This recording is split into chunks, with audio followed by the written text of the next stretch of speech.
मेरा नाम चिराग है। आज मेरे मेडिकल स्टोर पर सुबह से एक भी कस्टमर नहीं आया था। मैं बार बार घड़ी देख रहा था और मन ही मन यही सोच रहा था कि काश कोई ऐसा कस्टमर आ जाए जो ज़्यादा दवाइयाँ खरीद ले, ताकि आज की कमाई अच्छी हो जाए। मुझे अपनी छोटी बहन नेहा की स्कूल फीस जमा करनी थी और आखिरी तारीख बिल्कुल सिर पर थी। रात काफ़ी हो चुकी थी। सड़क पर सन्नाटा फैलने लगा था। तभी मेडिकल स्टोर का शीशे वाला दरवाजा धीरे से खुला और एक बूढ़ा आदमी अंदर आया। उसकी चाल बहुत धीमी थी और सांसें बुरी तरह फूल रही थी। वह कांपते हाथों से एक पर्ची मेरी तरफ बढ़ाते हुए बोला, बेटा जरा यह दवाइयाँ दे दो, मेरी तबीयत बहुत खराब है। मैंने पर्ची हाथ में लेकर देखी तो चौंक गया। सारी दवाइयाँ बेहद महंगी थी। मैंने रेक से दवाइयाँ निकालकर कंप्यूटर पर बिल बनाया और कहा, अंकल जी, कुल 5,000 रुपये हुए हैं।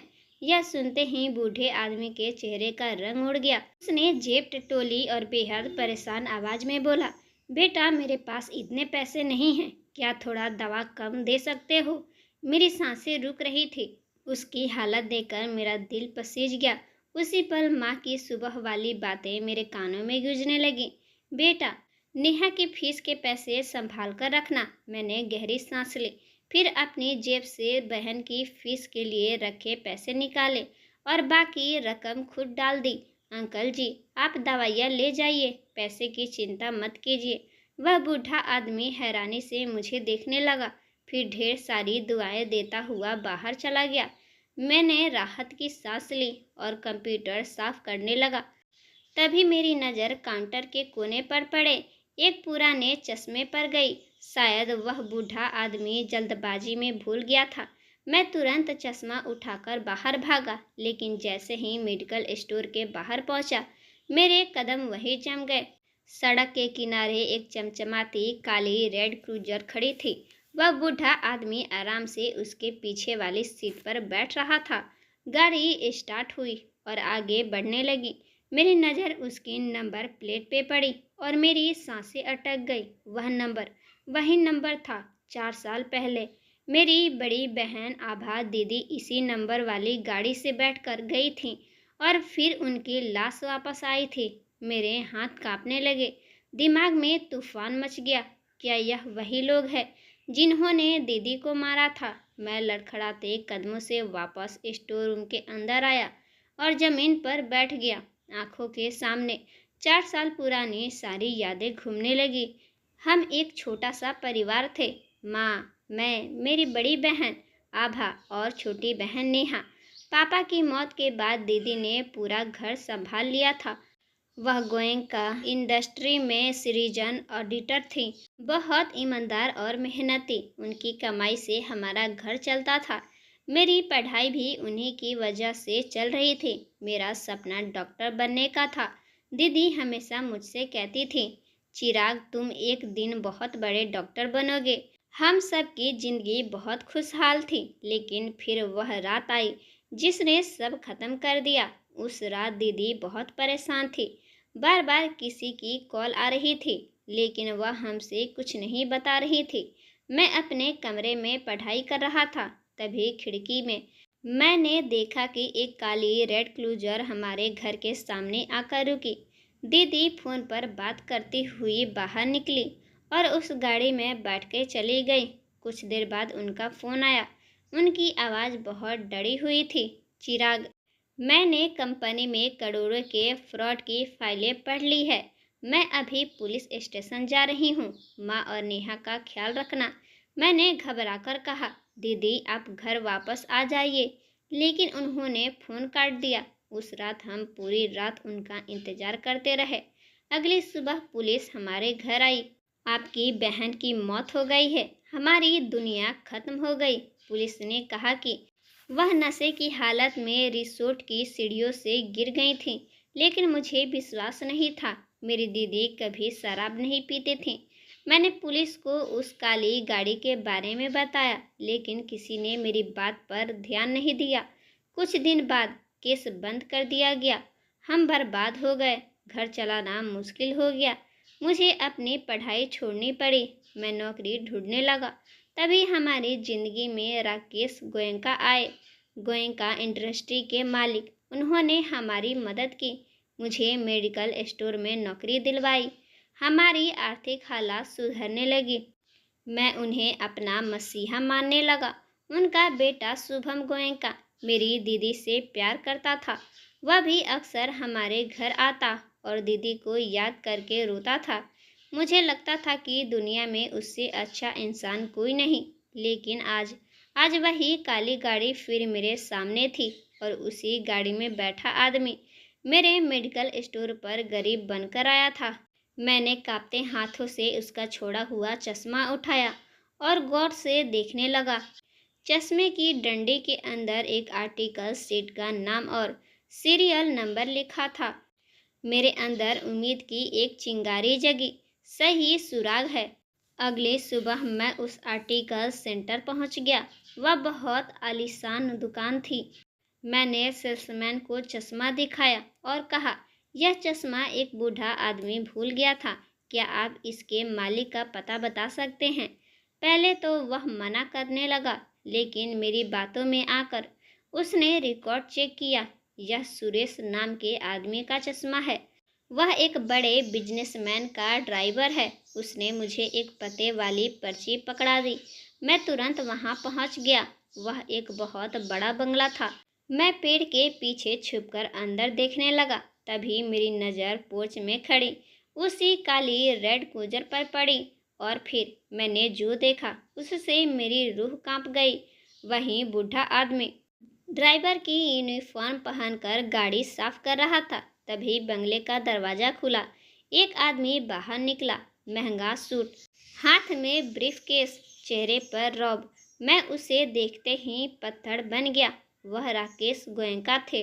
वही इंसान जिन्हें मैं भगवान मानता था, वही इंसान जिन पर मेरी माँ भरोसा करती थी, वही इंसान जिन्होंने हमारी मदद की थी। मेरे पैरों तले जमीन खिसक गई। राकेश गोयनका गाड़ी में बैठे और ड्राइवर सुरेश उन्हें लेकर निकल गया। मैं दीवार से टिक कर नीचे बैठ गया। मेरी आंखों में आंसू आ गए। अब सब कुछ समझ आने लगा था। हमारी मदद, नौकरी, हमदर्दी, सब एक खेल था। मैंने फैसला कर लिया। अब मैं सच जानकर रहूँगा। पूरा दिन मैं बंगले के आसपास छुपा रहा। शाम को सुरेश बाहर निकला और सुनसान गली की तरफ जाने लगा। मैं उसका पीछा करने लगा। गली सुनसान थी। मैंने तेजी से जाकर उसे दीवार से भिड़ा दिया। सच बोल सुरेश। वह डर गया। मैंने गुस्से में कहा, तू मेरे मेडिकल स्टोर पर क्यों आया था? तूने गरीब बनने का नाटक क्यों किया? और मेरी बहन को उस रात कहाँ ले गया था? वह कांपने लगा। मैंने उसकी गर्दन पकड़ ली। अगर झूठ बोला तो पुलिस के हवाले कर दूंगा। इतना सुनते ही वह रो पड़ा। बेटा, मैं तुम्हारी बहन का कातिल नहीं हूँ। मैं हैरान रह गया। उसने कांपती आवाज में कहना शुरू किया, उस रात छोटे मालिक शुभम ने मुझे आभा मैडम को घर से लाने भेजा था। उन्होंने कहा था कि पुलिस स्टेशन जाना है, लेकिन मैं उन्हें रिसोर्ट लेकर गया। मेरे शरीर में बिजली दौड़ गई। सुरेश रोते हुए सारी कहानी बताने लगा। उसने बताया कि शुभम और राकेश दोनों रिसोर्ट में मौजूद थे। शुभम ने मेरी दीदी को झूठ बोलकर भरोसे में लिया, फिर उन्हें जूस में जहर देकर मार दिया। मैं सुनते सुनते कांपने लगा और मैंने यह सब अपनी आंखों से देखा। मेरी सांसें रुक गई। सुरेश ने अपनी जेब से एक यूएसबी निकाली। उसमें उस रात की कैमरे की रिकॉर्डिंग थी। मैं सन्न रह गया। मैं 4 साल से मौका ढूंढ रहा था तुम्हें यह देने का। मेरी आंखों से आंसू बहने लगे। मुझे समझ आ चुका था, मेरी दीदी का कातिल कोई और नहीं, शुभम गोयनका था और उसका साथ दे रहा था उसका बाप राकेश गोयनका। सुरेश की बातें सुनकर मेरे पैरों तले जमीन खिसक चुकी थी। मेरी आंखों से लगातार आंसू बह रहे थे और दिल में ऐसा तूफान उठा हुआ था जिसे संभालना मुश्किल हो गया था। जिस इंसान को मैं अपनी दीदी का सच्चा प्यार समझता था, वही उसकी मौत का जिम्मेदार निकला। सुरेश कांपते हाथों से वह यूएसबी मुझे दे चुका था। उसने कहा, बेटा, अब तुम्हारे पास बहुत कम समय है। कल सुबह राकेश गोयनका और शुभम दुबई जाने वाले हैं। अगर आज भी तुमने कुछ नहीं किया तो यह लोग हमेशा के लिए बच जाएंगे। मैंने तुरंत यूएसबी अपनी जेब में रखी और तेजी से घर की तरफ भागा। रास्ते भर मेरा दिल इतनी तेजी से धड़क रहा था जैसे सीने से बाहर निकल आएगा। मेरे दिमाग में बार बार दीदी का चेहरा घूम रहा था, उनकी मुस्कान, उनकी बातें, उनका भरोसा। घर पहुंचते ही मैं धीरे से अपने कमरे में गया, दरवाज़ा बंद किया और कांपते हाथों से लैपटॉप ऑन किया। मैंने यूएसबी लगाई। स्क्रीन पर वीडियो चलना शुरू हुआ। जैसे जैसे वीडियो आगे बढ़ रहा था, मेरी आंखों में खून उतरता जा रहा था। रिसोर्ट का कमरा साफ दिखाई दे रहा था। मेरी दीदी डरी हुई हालत में वहां बैठी थी। शुभम उनके सामने खड़ा था। पहले वह प्यार और हमदर्दी का नाटक कर रहा था, फिर उसने नौकर से जूस मंगवाई। दीदी ने जैसे ही वह जूस पिया, उनकी हालत बिगड़ने लगी। वह घबराकर उठी। शुभम, मुझे क्या हो रहा है? लेकिन वह दरिंदा हंस रहा था। उसने दीदी का गला पकड़ लिया। बहुत ईमानदारी दिखा रही थी ना। अब जा, ऊपर जाकर गरीबों का हक बचाना। मेरी दीदी तड़प रही थी, रो रही थी, मदद मांग रही थी, लेकिन सुबह उन्हें मरता हुआ देख रहा था। मैं वीडियो देखते हुए चीख पड़ा। मेरी मुठियाँ इतनी जोर से भींच चुकी थी कि नाखून हथेलियों में धंस गए थे। उस रात मैं बिल्कुल नहीं सोया। सुबह हुई तो मैं मेडिकल स्टोर पहुंच गया, लेकिन आज मेरा दिमाग काम नहीं कर रहा था। हर कस्टमर की जगह मुझे शुभम का चेहरा दिखाई दे रहा था। दोपहर के समय स्टोर के बाहर एक जानी पहचानी काली रेड क्रूजर आकर रुकी।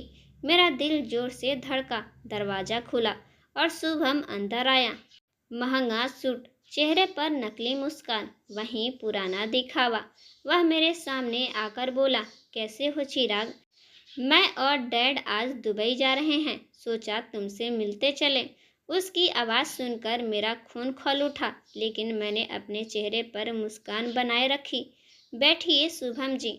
वह मुस्कुराकर बैठ गया। तुम्हें पता है ना, तुम मेरे लिए छोटे भाई जैसे हो। तुम्हें देखकर आज भी आभा याद आती है। मैंने उसकी आंखों में देखते हुए कहा, हाँ, हिसाब बराबर करने का वक्त भी आ गया है। मेरी बात सुनकर वह थोड़ा चौंका। मैं धीरे धीरे आगे बढ़ा और मेडिकल स्टोर का शटर अंदर से बंद कर दिया। पूरा स्टोर अब बंद हो चुका था। अंदर सिर्फ मैं और शुभम थे। उसने घबराकर कहा, अरे शटर क्यों बंद कर रहे हो? मैं वापस काउंटर पर आया और अपनी जेब से सुरेश का चश्मा निकालकर उसके सामने रख दिया। तुम्हारे ड्राइवर सुरेश की नज़र बहुत कमज़ोर हो गई है। उसे समझाना चाहिए कि किसी लड़की को पुलिस स्टेशन कहकर रिसोर्ट नहीं ले जाया करते। यह सुनते ही शुभम के चेहरे का रंग उड़ गया। उसकी आंखें फैल गई। यह चश्मा तुम्हारे पास कैसे आया? मैंने कोई जवाब नहीं दिया।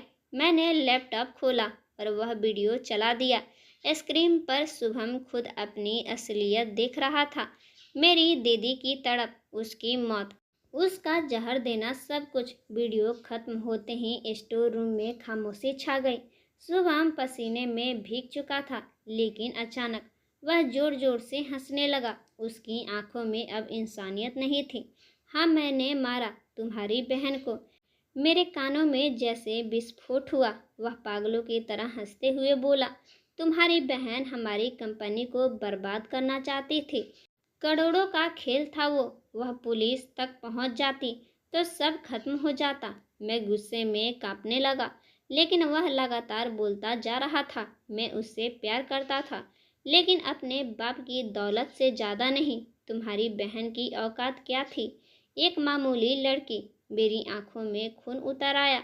वह बोला, तुम लोग आज भी हमारे टुकड़ों पर पल रहे हो। तुम्हें नौकरी किसने दी? तुम्हारे घर का खर्चा किसने उठाया? हमने, ताकि तुम लोग जिंदगी भर हमारे एहसान के नीचे दबे रहो। मेरा गुस्सा अब हद पार कर चुका था। मैंने दांत भींचते हुए कहा, तुमने हमारी मजबूरी खरीदी थी, हमें नहीं। अचानक शुभम ने अपनी कोट की जेब में हाथ डाला और एक पिस्तौल निकालकर मेरी तरफ तान दी। बहुत बोल लिया तुमने। उसकी आंखों में खून उतर चुका था। जैसे तुम्हारी बहन मरी वैसे ही तुम भी मरोगे। स्टोर के अंदर मौत जैसी खामोशी फैल गई, लेकिन मैं डर नहीं रहा था, बल्कि मैं हंसने लगा। शुभम हैरान रह गया। मौत सामने खड़ी है और तुम हंस रहे हो। मैंने मुस्कुराते हुए कहा, तुम्हें लगता है मैं अकेला हूँ। इतना कहते ही मैंने स्टोर रूम के पीछे वाले गोदाम की तरफ देखा। अगले ही पल गोदाम का दरवाज़ा जोर से खुला और अंदर से पुलिस इंस्पेक्टर अपनी टीम के साथ बाहर निकल आए। शुभम गोयनका, आप गिरफ्तार हैं। शुभम के हाथ से पिस्तौल गिर गई। उसके चेहरे का रंग उड़ चुका था। नहीं, यह नहीं हो सकता, मैंने उसकी आंखों में देखते हुए कहा। कल रात ही मैंने सारी रिकॉर्डिंग पुलिस को दे दी थी। सुरेश भी पुलिस वालों के पीछे खड़ा था। इंस्पेक्टर ने आगे बढ़कर शुभम को हथकड़ी पहनाई। तुम और तुम्हारे पिता, तुम दोनों गिरफ्तार हो चुके हो। यह सुनते ही शुभम चीख पड़ा। डैड भी पकड़े गए, इंस्पेक्टर ने गुस्से से कहा। तुम दोनों ने पैसे के दम पर कानून खरीदा था, लेकिन अब नहीं। पुलिस उसे घसीटकर बाहर ले जाने लगी। वह जाते जाते मुझे घूर रहा था, लेकिन आज पहली बार उसकी आंखों में डर था, सच्चा डर। पुलिस के जाते ही सुरेश मेरे सामने आकर रो पड़ा। आज शायद अभाव मैडम की आत्मा को शांति मिल गई होगी। मैंने उसकी तरफ देखा और कहा, अगर तुम हिम्मत नहीं करते तो शायद मैं कभी सच तक नहीं पहुंच पाता। कुछ दिनों बाद कोर्ट में केस शुरू हुआ।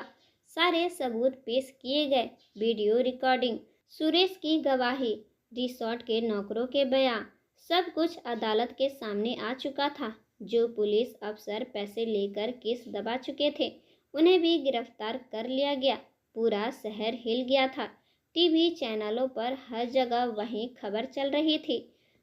मशहूर बिजनेसमैन राकेश गोयनका और उनका बेटा शुभम हत्या के आरोप में गिरफ्तार। आखिरकार अदालत ने दोनों बाप बेटों को उम्र कैद की सजा सुना दी। जिस दिन फैसला आया, मैंने आसमान की तरफ देखा। मेरी आंखों में आंसू थे, लेकिन इस बार यह दुख के नहीं, सुकून के आंसू थे। माँ रो रही थी। नेहा मेरे गले लग गई। 4 साल बाद पहली बार हमारे घर में सुकून लौटा था। मैं डॉक्टर तो नहीं बन सका, लेकिन मुझे इस बात का सुकून था कि मैंने अपनी दीदी को इंसाफ दिलाया। आज भी मैं उसी मेडिकल स्टोर पर काम करता हूँ। जिंदगी पहले जैसी आसान नहीं है, लेकिन अब डर नहीं है, झूठ नहीं है, और सबसे बड़ी बात, अब मेरी दीदी के कातिल सलाखों के पीछे हैं। मैं आज भी जब रात को मेडिकल स्टोर बंद करता हूँ, तो आसमान की तरफ देखकर धीरे से कहता हूँ, दीदी आपका चिराग हार नहीं माना। तो दोस्तों, कैसी लगी यह कहानी? कमेंट बॉक्स में कमेंट करके ज़रूर बताइएगा। वीडियो पसंद आए हो तो लाइक और साथ ही हमारे चैनल को सब्सक्राइब जरूर कर लीजिएगा। धन्यवाद।